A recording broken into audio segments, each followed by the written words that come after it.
Yeah, I guess if we're already talking, we could just call. Well, we were at time. It's like a minute. Like, you know what? I don't mind if we Yeah. spend an extra minute. It's not the end of the world. So welcome to your first session. How are you doing today? I'm doing good. I'm a little nervous, but I'm very Why? excited. Why are you nervous? I I am know. like terrifying and intimidating, so I get it. But like, we're not It's playing a nothing game. personal. Okay. Not at all. I have been delighted by our conversation so far.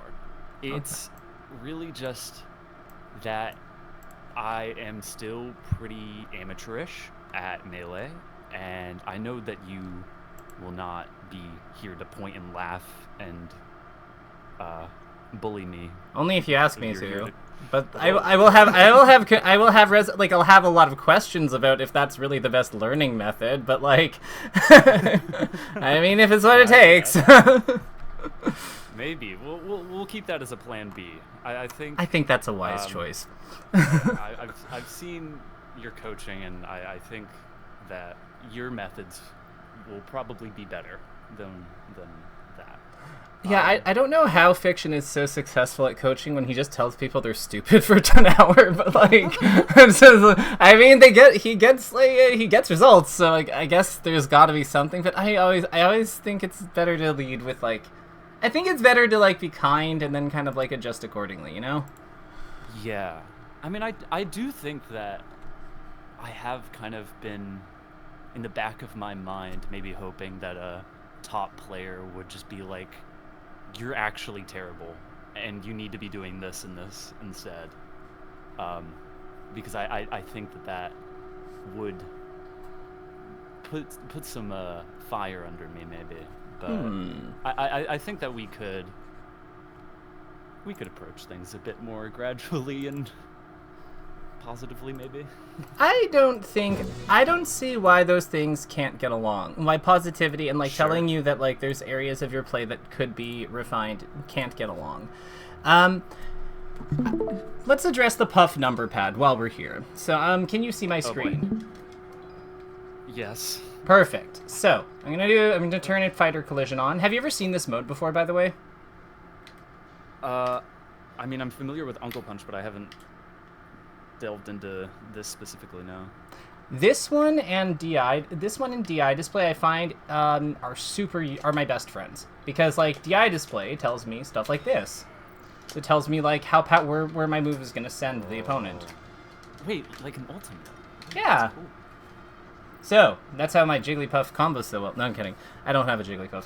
But so there's like we had the question of like what boxes does she hit? And I agree that like definitely 4 and 6 are terrifying because she's got pound on one of them, she's got pound on both of them. She's got back air on 4. She's got fair, nair, and pound on 6. I would actually say that 8 is the one that I'm most worried about with her up air. Do you see what I mean? Like it doesn't really 8. 8 Eight's because dead center. yeah, because it doesn't really go into 7, I think, or 9. Okay. I was kind of spitballing with that. This was the answers that I felt least confident about, and I really didn't want to look up the boxes.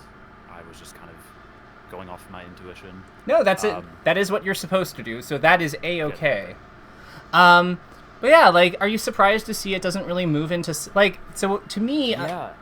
I would say Falcon's up air would absolutely hit 7 and 9, but like with her, I just don't really get the same energy, you know? Like it doesn't do it.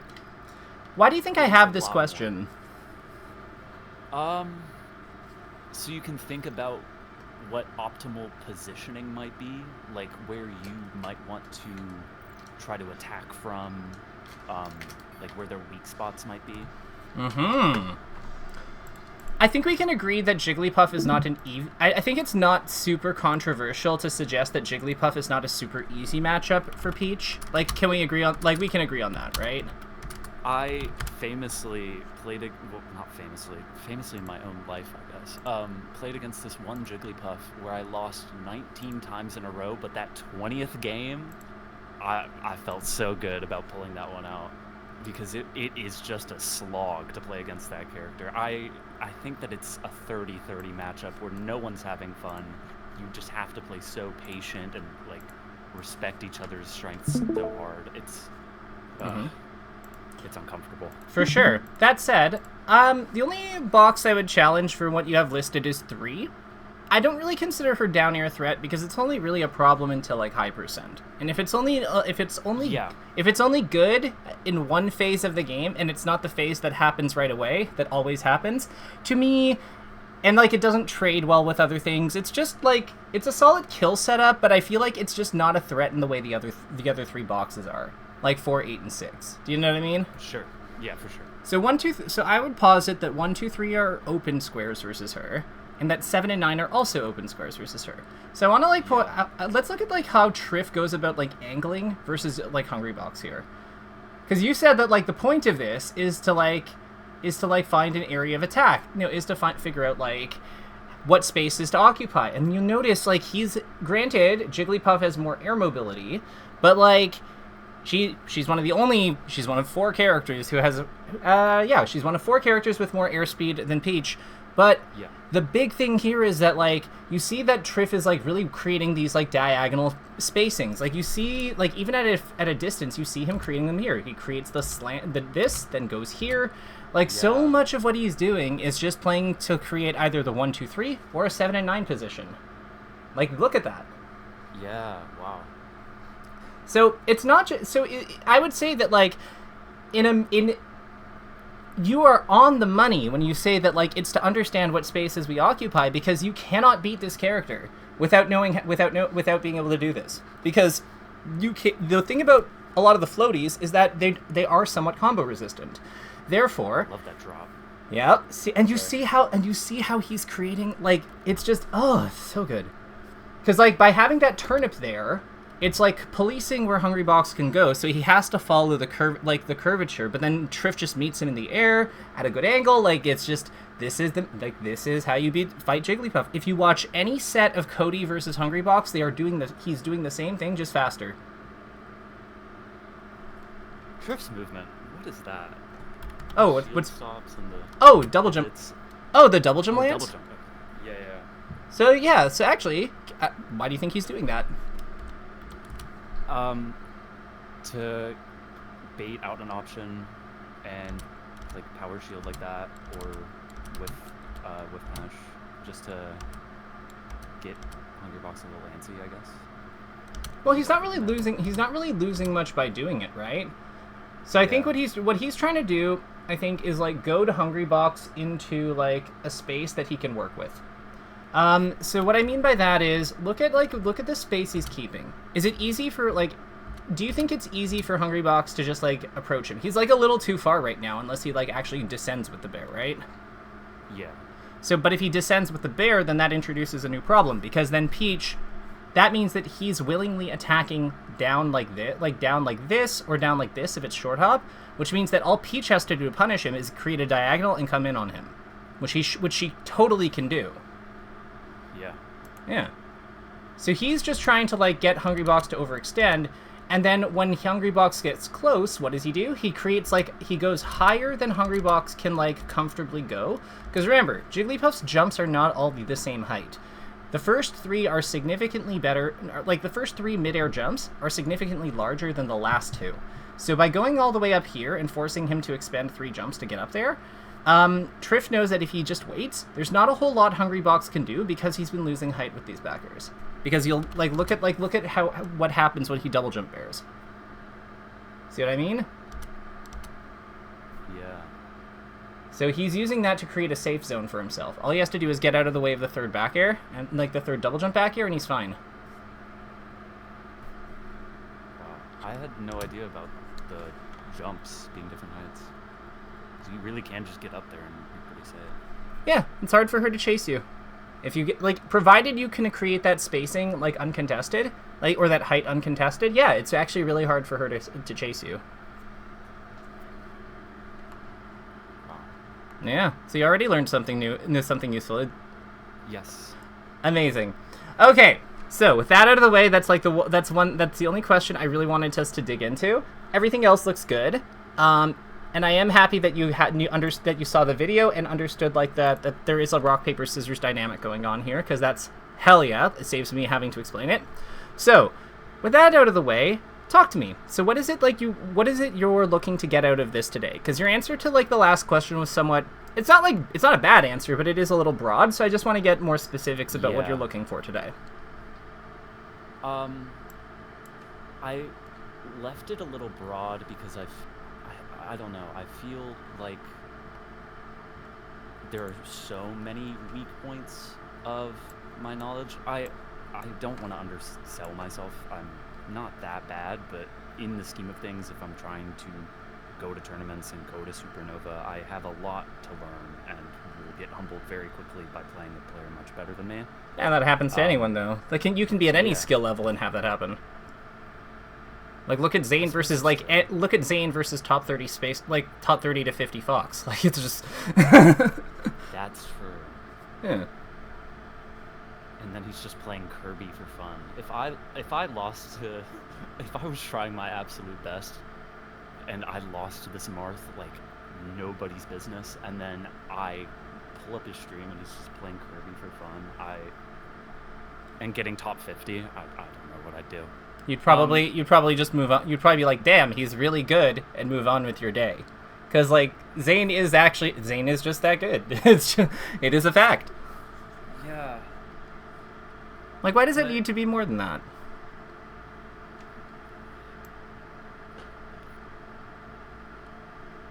He's also just a person, and all of his steps could be replicated to an extent. Maybe he is just born with it, or maybe it's Maybelline. I don't know. It could be Maybelline. It really could be. No, the jury's out on that. But I think in the back of my mind, maybe I could beat him one day. Maybe you can. So him being insanely better than me, I could just move on from that, or I could try to get as good as I can. Why do those things have to be like separate though?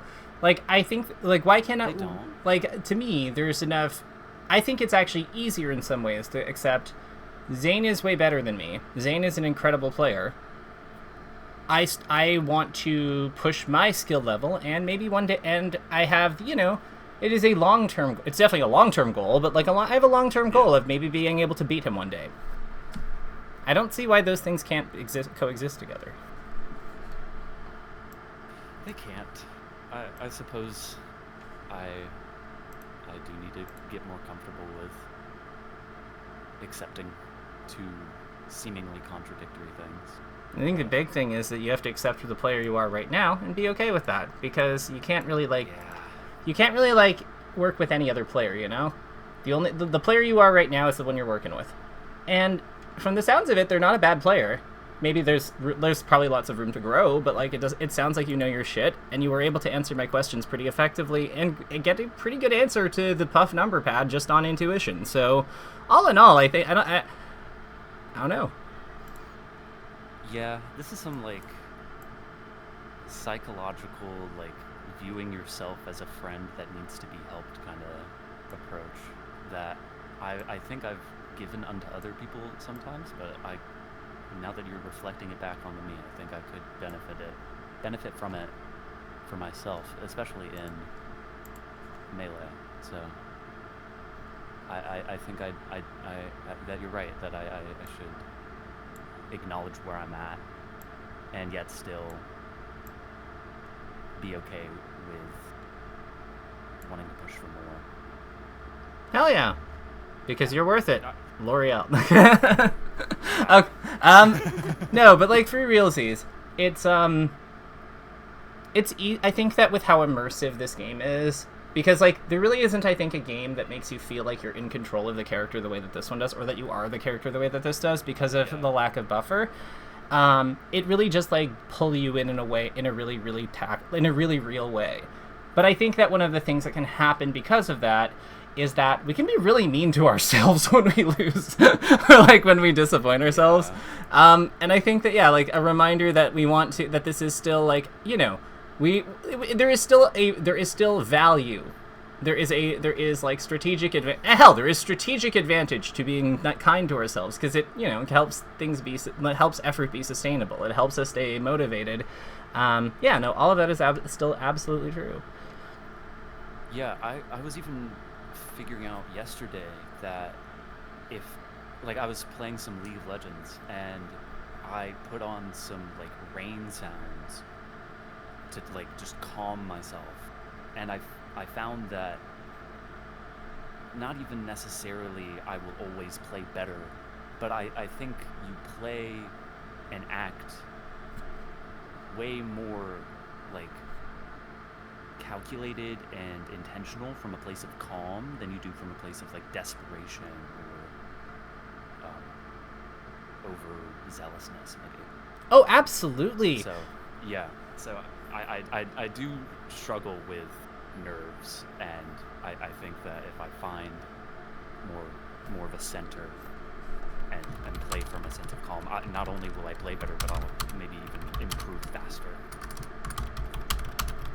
Okay, so we have our first key takeaway. Memo to self, be kind to you.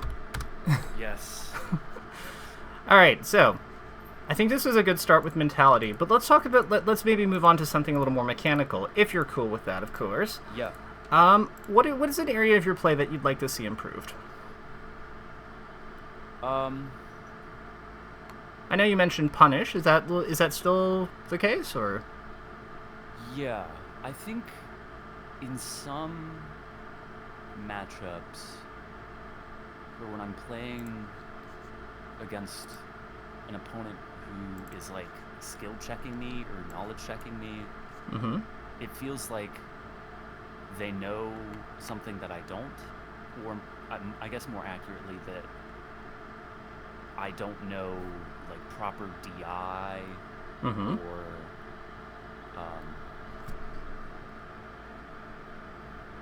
what my options are. Okay. Would be the options that they're using. Okay. I'm specifically thinking of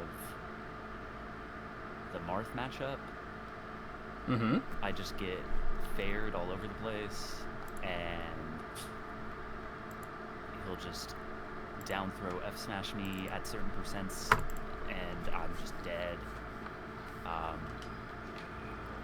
Things like that, where I know some of my do's in the matchup, but I think I'm struggling with what the don'ts would be.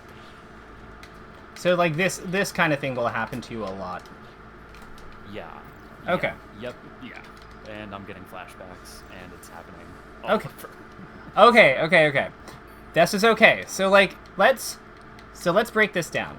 So this can actually, I think, be like a good thing. Marth is actually kind of a good frame of reference, I think, for a lot of combo concepts. Just because, like, I'm just gonna turn some of these off so things look a little cleaner. So Marth is a good frame of reference, in my opinion, for like a lot of like basic combo concepts in this game. The reason for that is because he is a pretty traditional combo style. He doesn't have like unique shit like Fox, Falco, Peach to some degree.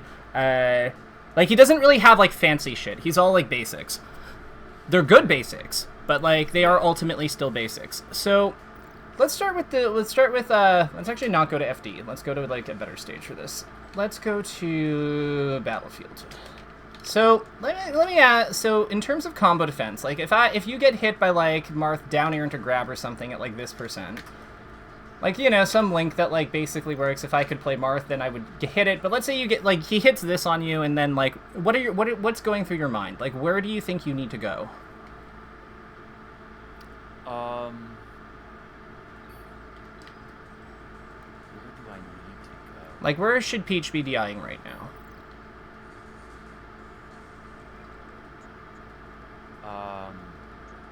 I don't know. What does your intuition say? I'm low percent enough that I could mash out and then grab release drift away. You are not gonna. Let's say that he throws you on time, so we can't. No cheating with mash out. And I don't know what throw he's gonna use. No, of course not. How would you know? He picks the throw. He picks the throw. Yeah. So, like, maybe it makes sense. So, maybe it makes sense for us to look at what throws he can do and what the pros and cons of them are. Yeah, I think at low percents, I'm getting forward throw into F smash. But I think I recently learned the answer to that is just DI away. Okay. And you'll escape out of that, or DI away and down, maybe? Yeah. So like so here's what I'm noticing. There's like so let me actually show you something, because like this has already been kind of instructive. You don't know what you don't know where the different DI ranges are, do you? No. This is kind of what I was hoping to gain. Well, let me introduce you to I Need Data, which is, and actually let's actually pull up Fight Core 2. So these are our best friends when it comes to like understanding what to do about certain individual moves. So like as you can see, there's a lot of information here, like a lot of moves and like a lot of useful stuff. So we're gonna just pull up like Marth's Fair for a second, just because it's a good move for this. Where is it? Fair. Here we go. So as you can see, we get like there's a lot of stuff that's really handy here. So we get where the hitbox hits in like like what each hitbox, where each hitbox is. What the hitbox timeline is. What this means is like, there's a legend here that tells you like what's going on. Attributes is the one we're most interested in though, or hitbox attributes. There we go here. So you'll notice that there's different things here. Like there's angles, there's base knockback growth. What we're interested in here is angle though. So you'll see here that this is the tipper hitbox, like the one that pops you up a little bit, and it has the hit angle. So 67 degrees. Do you know what the DI range is? Like, do you know how, like, if something sends you straight up, or what's like the range of value? Like, where can you DI on the stick? Like, if you had to guess. If something sends me straight up. So 90-degree angle. I can adjust it to the left or to the right? Yeah. Like, just that top half semicircle? Yeah, exactly. So, like, here, let's use Marth. We'll still use Marth this time. Well, his up air basically works that way, so... let's see here. Yeah, so this is Marth up air, basically. Right, this is a Marth up air. We'll use Peach trajectory. So as you can see, with no DI, it is a 90-degree angle, which is what's listed here. If we go back to Marth, here on I Need Data, we have the DI trajectory range. So we can go to either side. This is what this is the range of DIs. What's worth noting is that a lot of people think you have to, like, DI within these ranges, but you don't. You can actually do it, like, on the bottom half, too. Gotcha. This is really useful if you're trying to ASDI down, by the way. See, okay. I hear about ASDI down. But I've watched videos on it. I've never really fully understood what it means. Like, ooh, okay. DI is holding and adjusting your trajectory. SDI is like notch inputs during hit stun. But ASDI is just like holding a direction and it does something. Let's actually go through the order of what happens when we DI something, because I think that this is like, yeah, what I'm learning here is that there's certain knowledge gaps that I think that would really be useful for us to address. So, before we go further, so let's start with like what happens. So what we're gonna do is we're gonna look at what happens when when somebody gets hit, and we're gonna use that as our to like understand like what goes on. So for this one, we're gonna use custom DI, and we're just gonna have our DI to the side. And I believe this is the Peach upper knockdown percent. So this should be fine. So you can see, like, let's go do this like frame by frame. So here's what's happening to Peach. You notice that there is like a bunch of numbers here, and one of them is hit lag.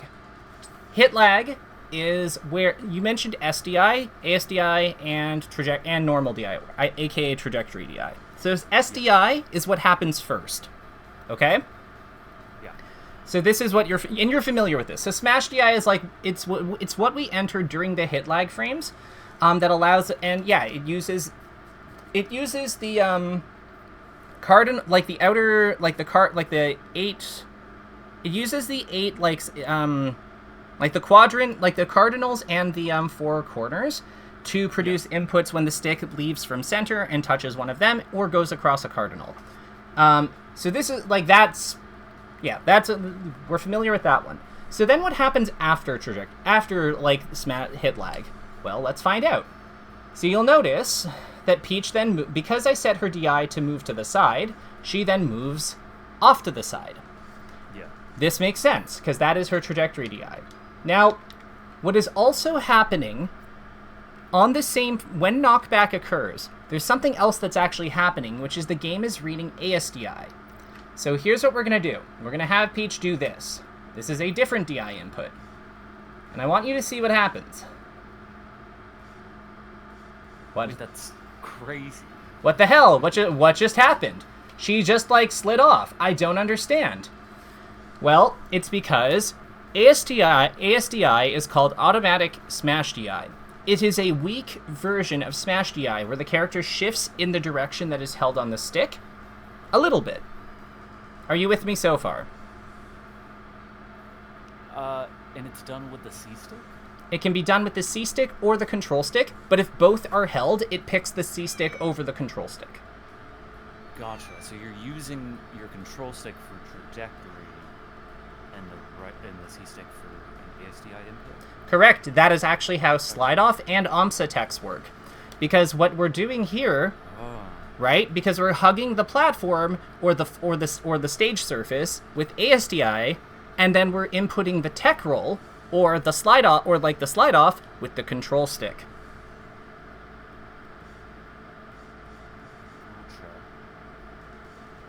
Wow. The difference that makes is It's staggering. astonishing. Yeah. A lot of time, if you'll humor me, let me just, actually no, I should be the Jigglypuff. So if you'll humor me, a lot of times people think that, like, crouch cancel is the most powerful defensive technique in this game. It is not. So, like, the reason for that is, like, oh, wait, I fucked this up. I need to, like, have him hit a little bit lower. I think that'll get me if I'm crouching. Yep. So, like, here I have Jigglypuff here crouching, but, like, you'll notice I actually do take knockback if I'm ASDIing up during it. It's like, wait. See what I mean? Yeah. Wait. Yeah, like that one was successful. So, like, you'll notice, like, the ones where I only go, like, a little bit far, but, like, I go into the air, that's me ASDIing up with the C-stick, but crouch canceling. So I'm still getting the knockback reduction from the crouch cancel, but I am still, but because I'm not hugging the floor with ASDI down, I am not able, like, I'm still taking a pretty sizable amount of stun and knockback here. Yeah. So the reason for that happens is that Smash DI, like when during the hit lag frames, will not allow you to cling to surfaces. Like, it won't allow you to switch between, like, going from the air to touching the ground or going from the ground into the air. Like, it doesn't let you change, like, the type of surface, sort of, that you're being hit off of, if that makes sense. So, like, if you're being hit off the ground, if you're being hit off the ground, it won't let you, like, go into the air or something like that, unless, like, generally speaking. And then if you're being hit out of the air, it won't let you, like, go onto the ground, like, snap to the ground. There are exceptions. I think that I think you actually can go into the air maybe, but, like, if there's vertical knockback, so, like, on this fair you could, but, like, on Fox's Shine or, like, something like that, you can't. Sure. That's called Forbidden Smash DI. But the thing about ASDI is that it doesn't have that restriction. So, like, what's happening is that on the knockback frame, the ASDI down is fighting with, like, the first frame of knockback, and they're deciding, like, okay, do we have enough, like, lift to clear the ground, to clear the range where ASDI down works? And if they don't, which is 3 units, like 3 of the game's, like, spatial units, if you don't happen to clear that, then you will just snap back to the ground.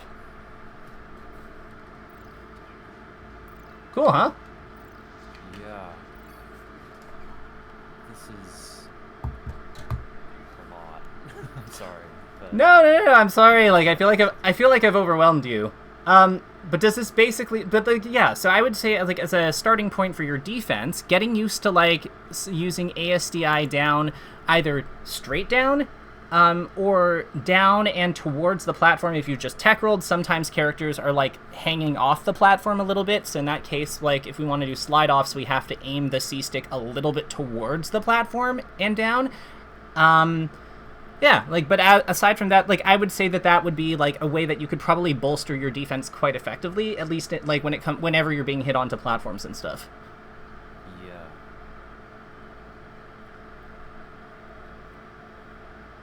Because then I'm not getting chained in the air. Right. And I can hug the ground, yeah. That makes sense. Yeah, like here, like, if I go combo training with Marth and Peach and put her on the battlefield side platform here...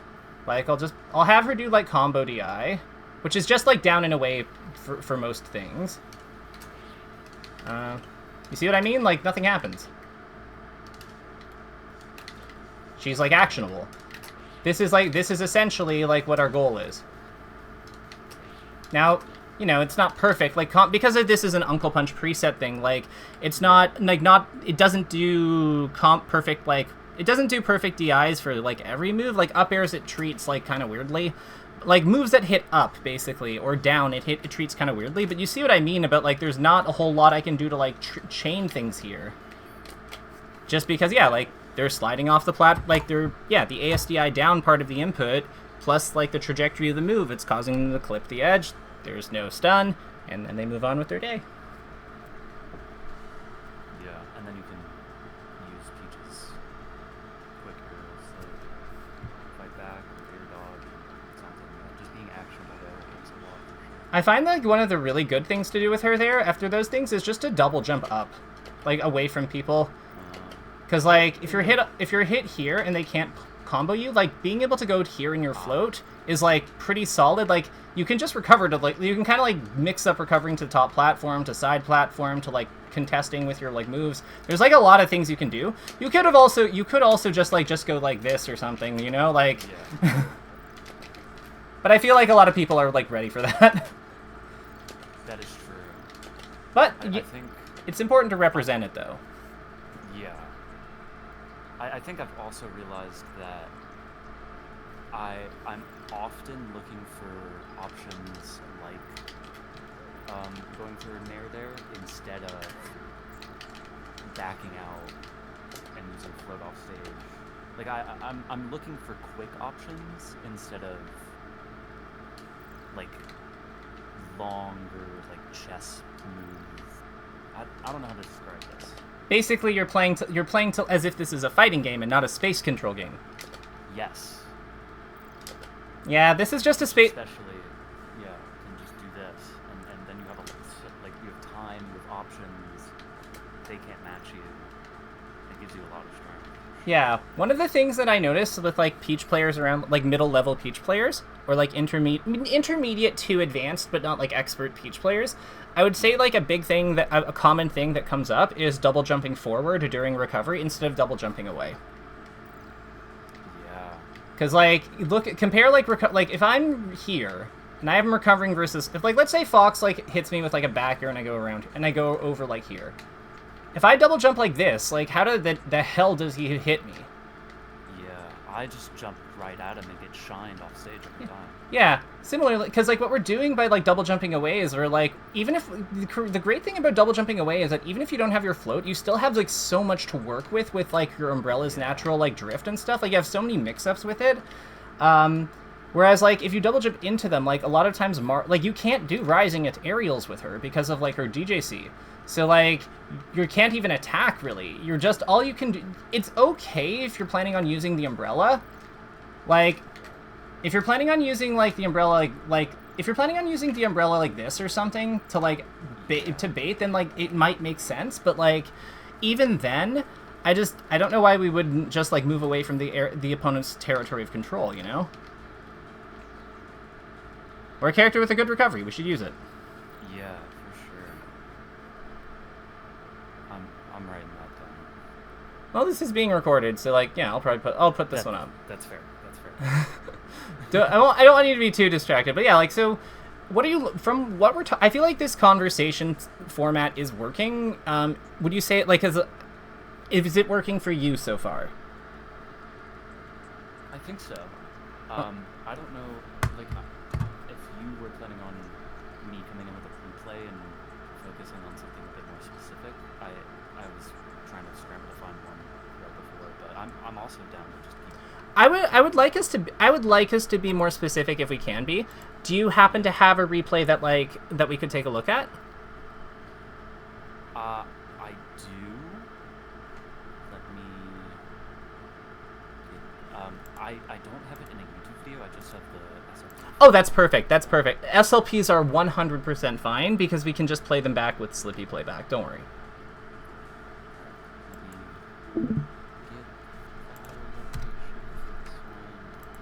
Oh, I did share my screen. Why I didn't have to close that? That was dumb of me.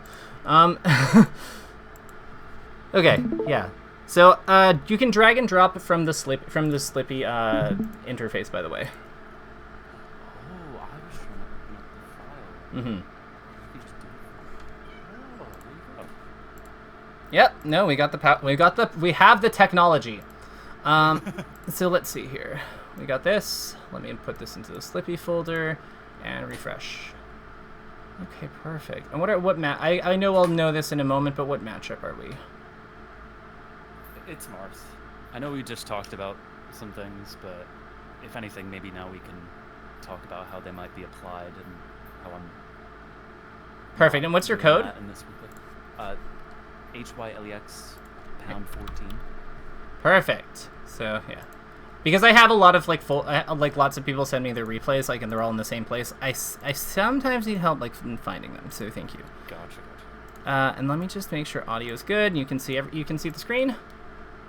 Yes. Wonderful. Yeah, there we go. Wonderful. One thing I like to go over before I dive too far in is, like, look at the stats a little. So let's see here. So he's gonna probably 2-stock us. Okay, fair enough. So good news is I don't see any stocks here that are, like, especially bad.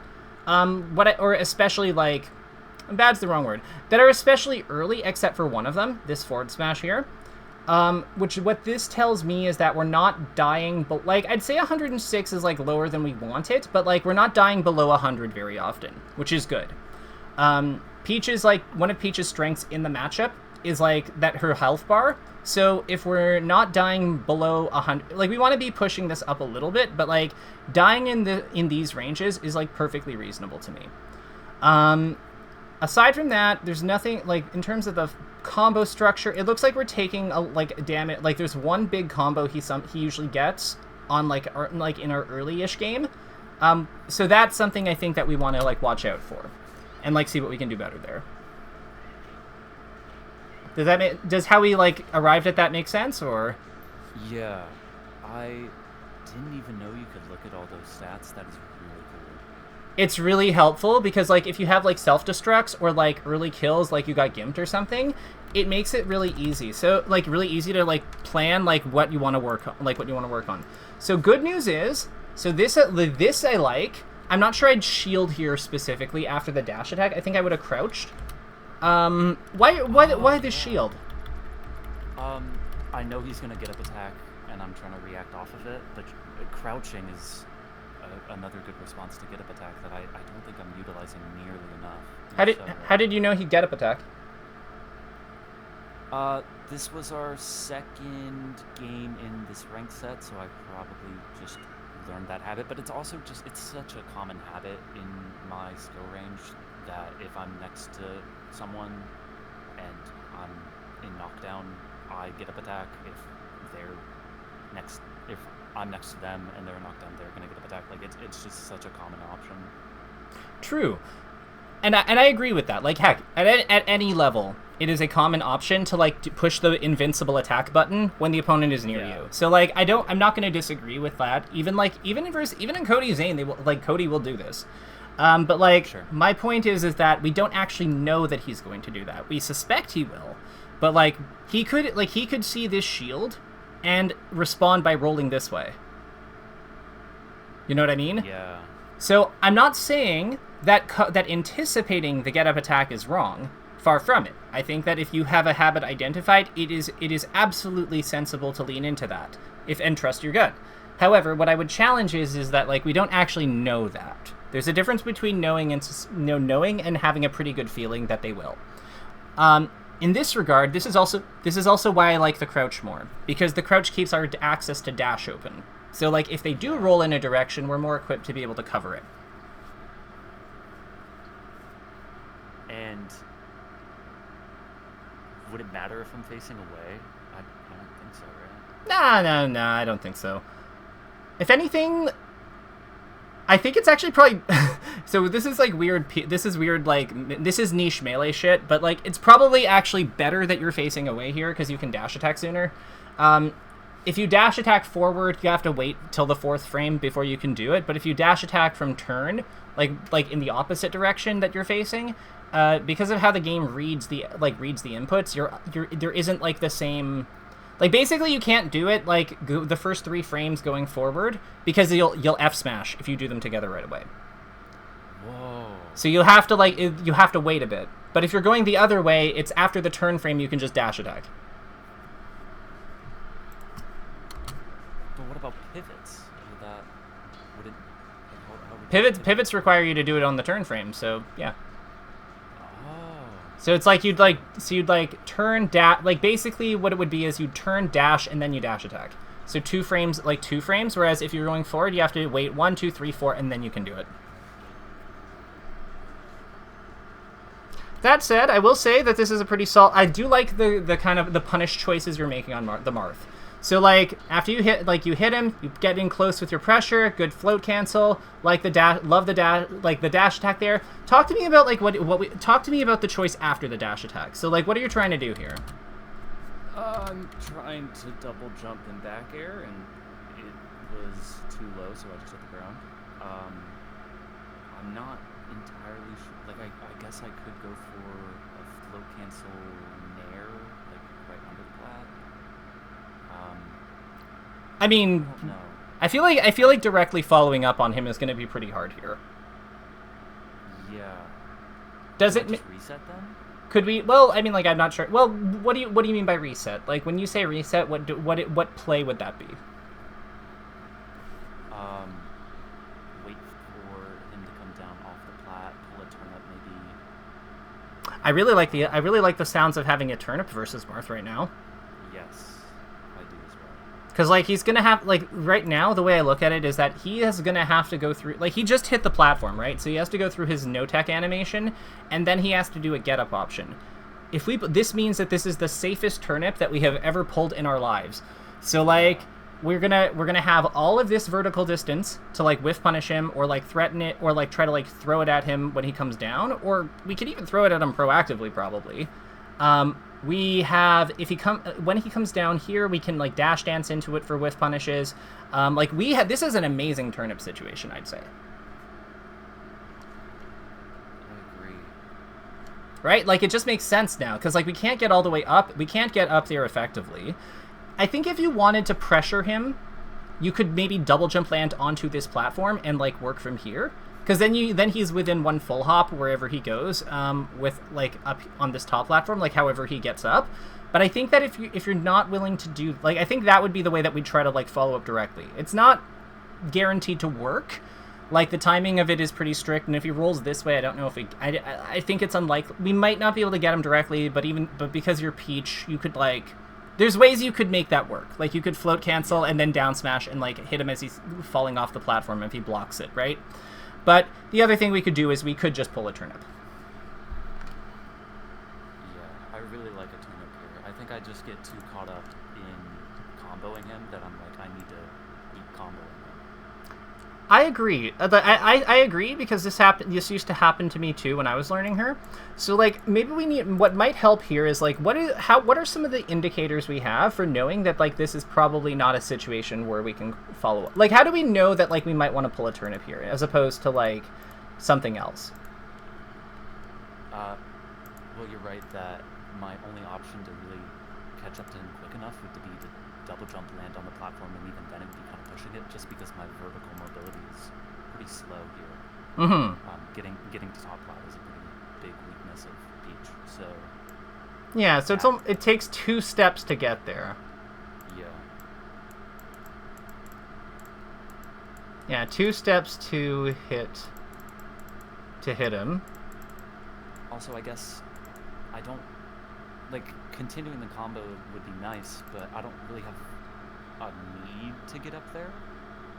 Like pulling a turnip and with punishing and having that be my gameplay or game plan seems a bit more consistent than just trying to get up there and hit another move for no particular reason. Well, the reason is we want to follow, like, we still want to follow up on him, so I wouldn't say there's no reason. I would just say that, like, it's 2 steps to hit him. We have this, we have space and time for turnip secured, because he's on the top platform in it, like, and then I will clarify that by being like, he has to get up, has to get up. Yeah. Has to get up still. Because, that's really a big factor here. And I think the other thing that I'd consider is that he's at 57. So, like, he's not really at a percent where we're going to get, like, a big conversion if we hit him.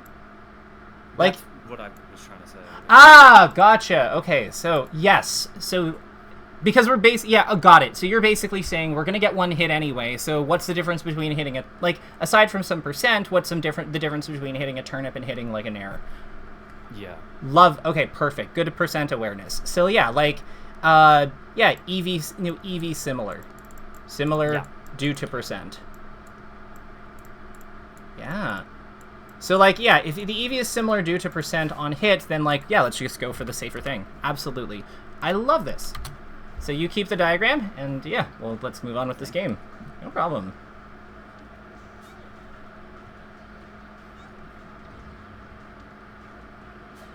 Okay. So, turnip aim. So let you get this down sash, you pull this turnip, and talk to me. So why the jump?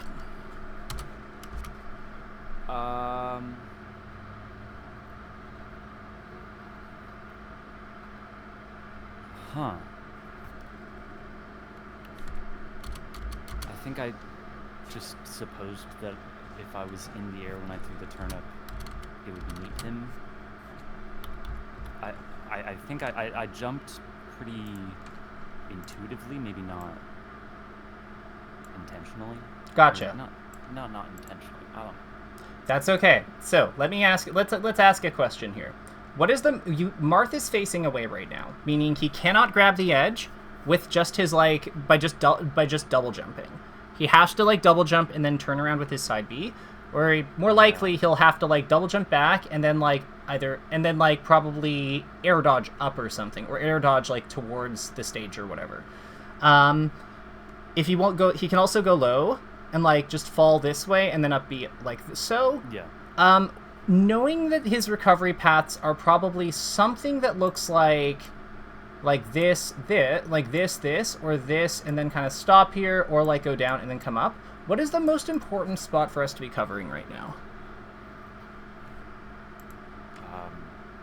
The ledge. Yeah, it's like because everything is like happens around here, right? Yeah. So what is the best way for us to use this turnip to cover that spot? There's so many different ways that I could throw it.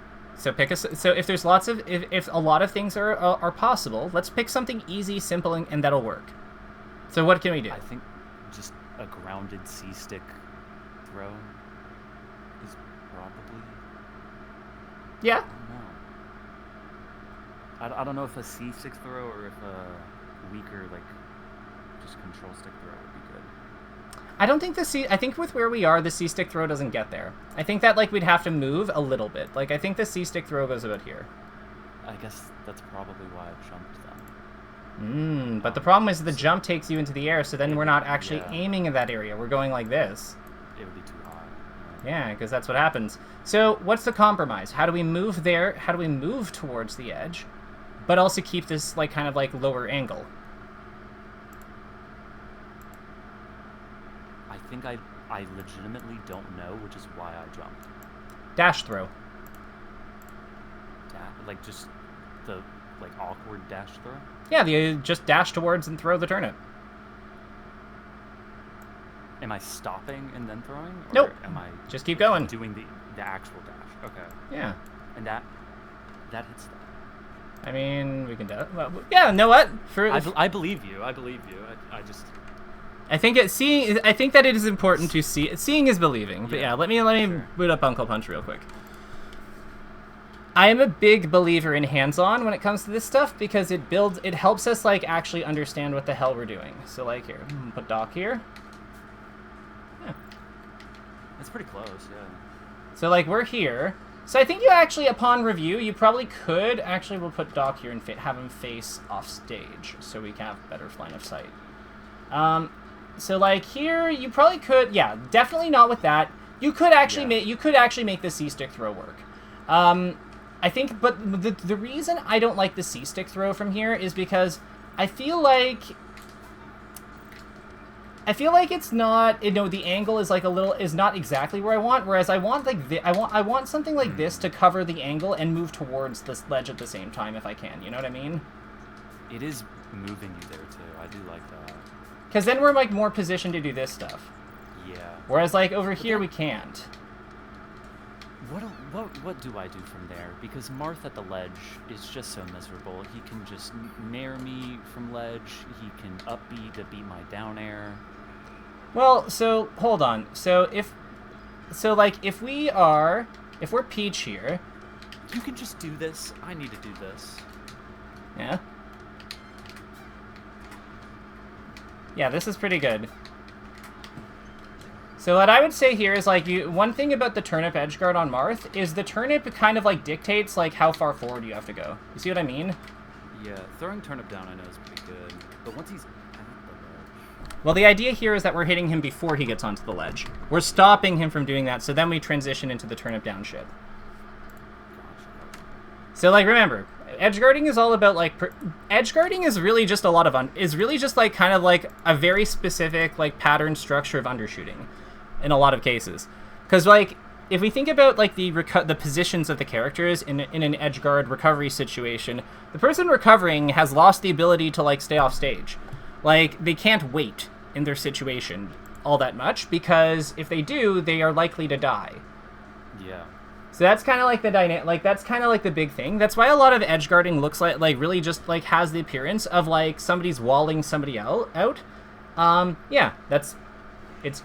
So what I want to point out here is like this ASDI downable. You see how you haven't entered tumble? So like, yeah. So you could have just like probably clung to the platform and like hit him or something. Here, on the next fair that follows, you get knocked over because you're at a higher percent. But had you like ASDI down on this, you could have had you ASDI down, you would have been able to like tech it, like tech roll either way. You would have been able to like just incur knockdown. It is still, I'm not sure you'd necessarily want to do that over just like taking the knockback because you see how you went into a spot that's kind of hard to combo. But like, yeah, it's an option that is available. It would be an option that's available. I'd say on the up air that follows, like the one on the platform here, I think this is past the percent where you can like ASDI down this up air and cling. So this one you'd have to just like, you could try it, but it probably won't work. The nice thing about ASDI down though is that even if it doesn't work, you're only like keeping yourself a little bit closer to the opponent. So like there's not usually a big penalty for trying it. Because like all that'll happen is you'll just get knocked into the air and then you just DI with the stick anyway. I wanted that left tilt so bad. I know. So let's talk about like what happens here. So Martha's rolled away from us, and we're like coming forward pretty like a pretty long distance with our float. Yeah, it's I get in a combo and I just want to keep it going. I'm not being more patient and calculated or whatever. I'm just running at him. Yeah. So I would say that this is this is actually super common with floaties in general. So like don't feel like floaty really any character. It's more punishing for floaties because they are slower. What do you think how do we know he's out of a combo? And like in this moment, we need a way to recognize he is out of a combo. That this is no longer something that is worth pursuing. what is a way that you can tell that he's basically fine, and we have to change gears? This is pretty far. Mm-hmm. Like that roll puts him at quite a big distance that I can't close super easily. Like right now I'm at close range, and that roll away. I'd also now I have to. I'd say the distance is a huge factor, but there's more than just the distance going on here. It's also, I think, the move that we did before, like, when he was rolling. Like, for example, if you had done, if you were, like, down airing in place, like, float down airing, and he just rolled away from you because your, like, down air staled, so there's a gap or something, like, to me, that would be something that we could still feasibly pursue him with. You think my forward tilt just has too much end lag? Well, I mean, like, look at when you're both coming out of it. Like, he's actionable now, and this is where you are at that point. Yeah. So I'm at this point. I'm just falling right under him. Yeah. So it's not just the distance. It's also what you were both doing. So in this case, this is a quick and dirty way of doing it, but in general, if you've missed a ground move that is not your down tilt or your jab, I would say that, like, it's we kind of have to let go of the situation if they roll through us or roll in response to us. Because like the options we're like dealing with would be like our dash attack, or down smash, or up smash, forward smash, F tilt, up tilt. You know what I mean? Like, so these are not low commitment moves. Like, some of them are pretty efficient for what they do. Like, down smash is crazy for, like, what it actually accomplishes, but it is still a high duration move. Whereas down tilt and jab complete in, like, you know, below 30 frames. Like, down tilt's, I think, 26 or something, and jab is, like, 16. So, like, if they roll on those, we're still pretty actionable, but everything else is, like, 30 plus. So, and rolls are usually rolls in this game are usually around 30. So, it's... Yeah, if they 30-30, like, and granted, he got his shield hit, so it'll be, like, a little less good for him on this F-tilt, but, like, again, it's still just, we don't have the time for this. Yeah, so we'll make a note of that, so rolled on ground move. Yeah, because that's, I think, that's something easy to understand. Like, opponent rolled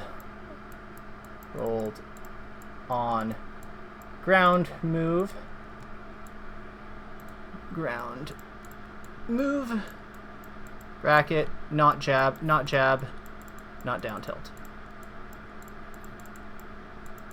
Because, yeah, this is just an efficiency expression. Yeah, they're good. They're safe, let it go. You just have to let it go. Well, I mean, like, there's still, like, in a way, this kind of works. Like, it's not as ideal as hitting him, but, like, he's still basic. Like, we're still actionable before he is. So what I'd comment here is this is a great turnip. It is. It would be. I was realizing that. Mm-hmm. Finding safe turn. Don't look at that. Why? You got out. Like, you recovered. Oh, was that it? The side B was a miss. Why would that be something to be embarrassed about? You think I haven't accidentally side B'd when I wanted to up B or neutral B? I suppose it does happen to the best of us. Mm-hmm. I invented SDing with chain off the stage. I'll have you know. No, kidding. No, that belongs to AMSA, like Europe AMSA. Mm-hmm. Yeah, see, like this, like to me, this is phenomenal. Like, I think we're a little greedy on this dash attack. Was slightly greedy. Like, I think we probably wanted to keep pressuring him. But like aside from that, like that, and that is a minor thing. Like, I don't think that the dash attack is explicitly wrong. It's more that, like, given like how he was falling and how he didn't commit to an aerial while falling, like, I think that was no, he committed to an aerial, but he, like, drifted away from you, and it was like a retreating back air. So I think on that, we needed to recognize that we're probably not going to be able to true punish this and just go for a pressure string or something instead. Or like grab him. That is a minor thing, though, because, like, the actual positioning and footing was, like, quite good. Yeah. I don't know, I like how you're playing this. This is, like, I would say is an opportunity for a turnip, though. Like, when you're dash dancing for this long, I think that we want to transition out of this at some point, like, before he hits the ground. and grab the veggie. Either that or get under him more aggressively so we can nair him. Yeah. I know that turnips just have a lot of value in this matchup, but I feel like if I'm pulling too many turnips, then it gets too predictable, and they can just rush me down with like a wave dashing forward smash or something. Gotcha. Let me show you. I know we're low on time, but humor me and let me show you two quick clips that I saved a while ago. That kind of like touch upon how to pull turnips in a way so that you're not so punishable. Yeah. Because I think that is a big concept. So let me see here. Where are we? Where's V-Wings? Ah, here we go. Armada. So, I want you to look at how he goes about doing, let's pay attention to how he's pulling his turnips here. Because Armada's the GOAT. So, Yep. So what do you notice about how he what he does? What's going on when he pulls this item? Where's Ganondorf? So far away, and he's so slow that he can't close this in any quick way at all. It's not that he's so slow, it's where he I think it's more where he is. Yeah. Right? Because if Ganon's on the ground right here, he can just run over and he might not be able to true punish you, but if he fairs your shield with Peach facing away like this, with holding a turnip, that's not exactly good for her. Yeah. It's more that he's up here. Let's keep going. Let's keep watching, because that's one way to do it. So what happens on the next one? So gets this, hits him. What did he do? What was he doing while Armada pulled the turnip? If you didn't catch it, we'll watch it again. So he hits him, puts him in the corner, then what does Kage do? An F-tilt. Right, so then he's... Like that, yeah. Right. And what do you notice about the dash dances that Armada's doing? They're kind of long, aren't they? Yeah. Why do you think they're long?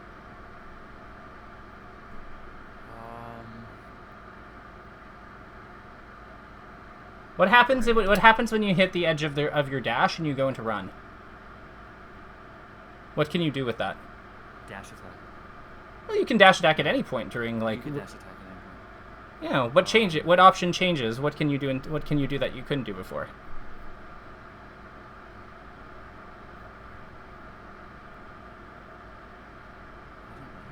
Well, you can crouch, right? Oh, I mean, now that you're saying this, that makes sense, but I have truly never thought of that. Yeah, but look at him.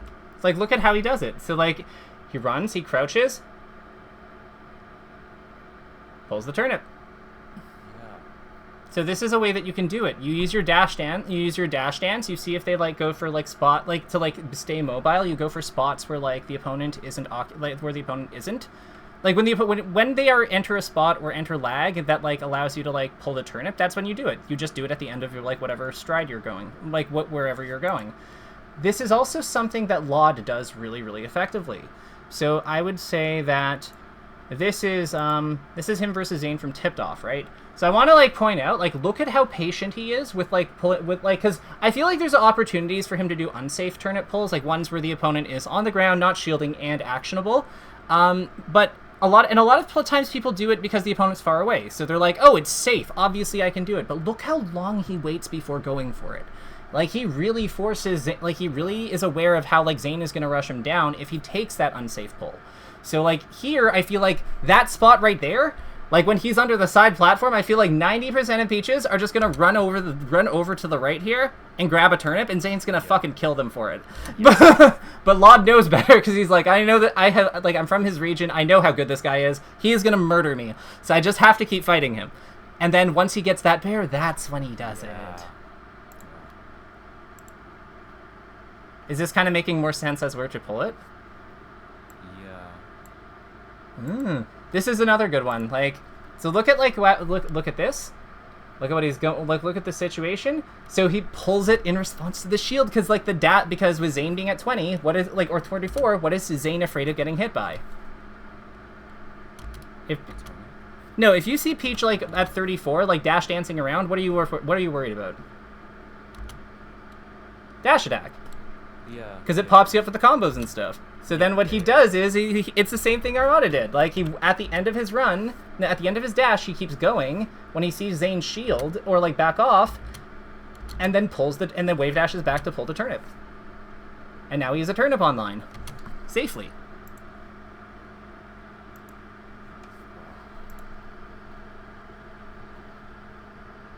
I feel like that was a lot. I feel like that's just, I'll send you. I can send you the links to those clips and like a few others if you want to take a look at them.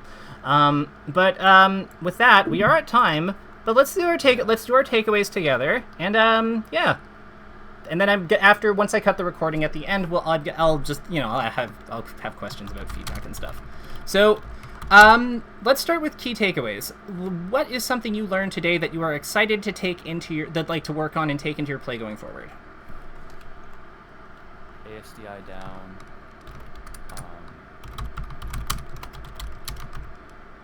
Specifically on platforms. Mm-hmm.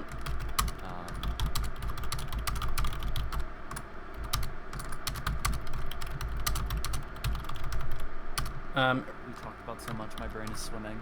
Okay, so let me help you out with the ASDI down one. So I'm gonna call that on hit defense preemptive, and ASDI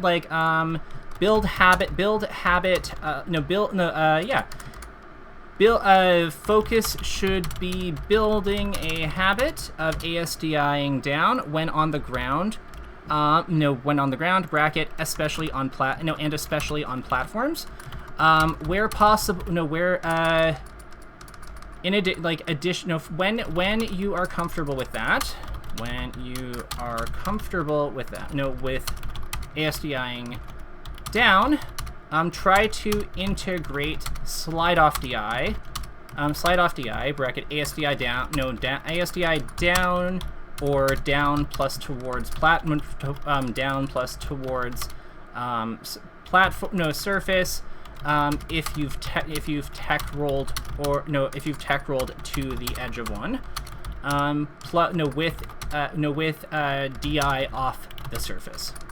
With DI pointed off the surface. So it's like, well, because we don't want to overwhelm you, but I think that starting with ASDI, getting into the habit of ASDIing down, and then as you build this skill with that, we want to also then you'll probably naturally just get some slide offs this way versus a lot of stuff, but then against things like launchers, like Marth up air or Fox up air and stuff. Actually, Fox's up air is pretty powerful. It doesn't really work on it. Chic up air. We need at that point we need to start being a little bit more intentional about the DI input, because just ASDIing down and a DI direction usually isn't enough versus those, because they have mostly vertical knockback. Like Puff up air would be another good example here. Yeah. Okay, wonderful. So the next one I would say is what was another big thing we looked at? I think that just being aware of jump to get to top platform. Yep. Being too slow. So and that we then connected into when to acknowledge when the combo is okay, stopping. Yeah, so I would say that punish versus neutral it's like punishment awareness, situational awareness. Yeah, I think that's how we'd categorize that. So punishment situational awareness, and it's basically continue to build upon the idea of recognizing when a punish sequence has been lost. A punish sequence is over. Rules of thumb. Some indicators we identified. Are when attacking the top platform. The top platform requires 2 movements to get there.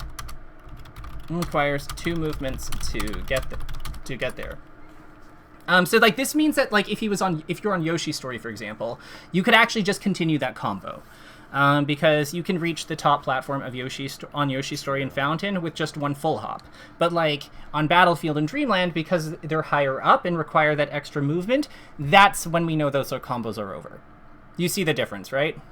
Yeah. Okay, perfect. And then I'm gonna say punishment situational awareness 2, like in the awareness 2, and then because this is kind of like a separate thing, but like in situations where it doesn't, in situations where it is where it is likely, in situations where we recognize the combo is over, yeah, decide whether whether to shark with turnips. No shark by establishing turnip, or if it makes more sense to look for a hitbox. Look for a hitbox alignment, e.g., get under with Nair. Get under Marth with Nair. Yeah, because like sometimes it will be better to do one, sometimes it'll be better to do the other. For sure. Yeah. Last thing I would say, one big thing I want to make sure that we note is recovery, which is double jump away from the opponent's like edge guard. No, double jump away, and that when during recovery, especially if the opponent is guarding the edge. If the opponent is covering the edge. Yeah. I think that will help a lot. It's huge. It's so big. And then with that, is there anything else here? I would also say that, like, last thing I would say is, safe turnip pull. Yep. Try to build, like, play with the idea of the safe turnip pull in mind. Pull in mind. How I define that, to me, a safe turnip pull is one we do in response to the opponent being committed by being on a different plane of the stage than us. Plus like not freely, or not freely actionable. Not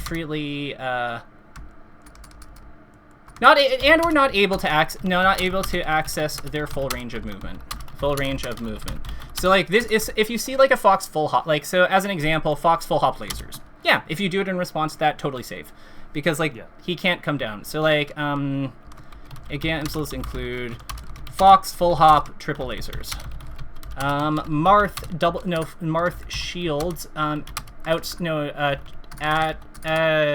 a distance that exceeds his wave dash forward. His wave dash towards us. Sheik full hop needles onto a platform. Sure. It's what's one more good one? We could say Ganon we'll just use the one we saw. Ganon wave lands onto a platform. Ganon or Falco. And then that would be it. Those would be some good ones, because it's like basically we're waiting until the idea here is that we're learning to build recognition for what spots are safe to pull the turnip, as opposed to just like pulling it just because we have the distance, because otherwise we sometimes wind up with that spot where, like, we're in the corner, we're holding the turnip, but Ganondorf is fairing us. We can block, but we're not. The turnip isn't really like valuable at that point. It's not the right situation for it anymore. And try to build. Try to learn how to recognize these spots and use longer dash dance. DDs into run to pull efficiently. Yeah, there you go. So I'm gonna cut the recording here.